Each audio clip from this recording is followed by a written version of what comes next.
मंगल जो है अब वो पक्का हो चुकी है कि कोई ज़रूर है जो सिर्फ मुझे ही दिखाई देता है, जब तक बाकी घर वाले आते हैं तो वो गायब हो जाता है। अब वो इस बात की तह तक पहुंचना चाहती है और इसी वजह से जब वो अपने घर में अपने कमरे में बैठी हुई सोच रही होती है कि आखिर कैसे हो सकता है, क्या हो सकता है। जब मैं फल वाले के पास गई तो उसने कहा कोई नहीं है, और मैंने शीशे पर भी खून का निशान देखा, आदित्य जी को दिखाया तो नहीं था।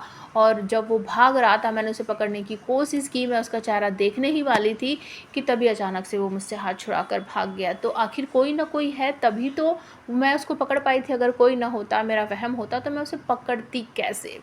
तो यहाँ पर जब मंगल आदित्य के कमरे में जाती है गंदे वंदे कपड़े देखने, या फिर कौन सा कपड़ा मुझे प्रेस वगैरह करवाना है ये देखने के लिए, तो उसे बहुत बड़ा सबूत जो है वो आदित्य के कमरे में से मिलने वाला है, जहाँ पर वो ब्लैक कलर की शर्ट जो होती है जिसे मोनिशा पहनकर हमेशा आती है, मंगल को दिखाई देता है कि कोई ब्लैक कलर के कपड़े पहनकर मेरे आसपास मंडरा रहा है, नुकसान पहुंचाने की कोशिश कर रहा है।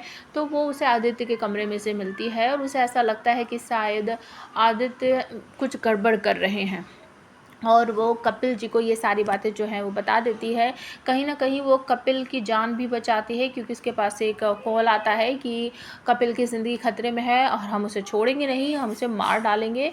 और ये सब कुछ एक टेप के थ्रू मोनिशा ही बता रही थी, सुना रही थी मंगल को। वो सब सुनने के बाद मंगल बहुत ज़्यादा घबरा जाती है और वो तुरंत ही कपिल के घर जाती है। उसे ऐसा लगता है कि शायद कपिल जी को चोट लगने वाली है, तो वो तुरंत ही उनको धक्का दे देती है डाइनिंग टेबल पर, और कपिल बिल्कुल गिर पड़ता है, सामान भी सारा गिर जाता है। और ये सब देखकर प्रतिमा जी बाकी लोग बिल्कुल चौंक जाते हैं कि मंगल ने धक्का क्यों दे दिया कपिल को।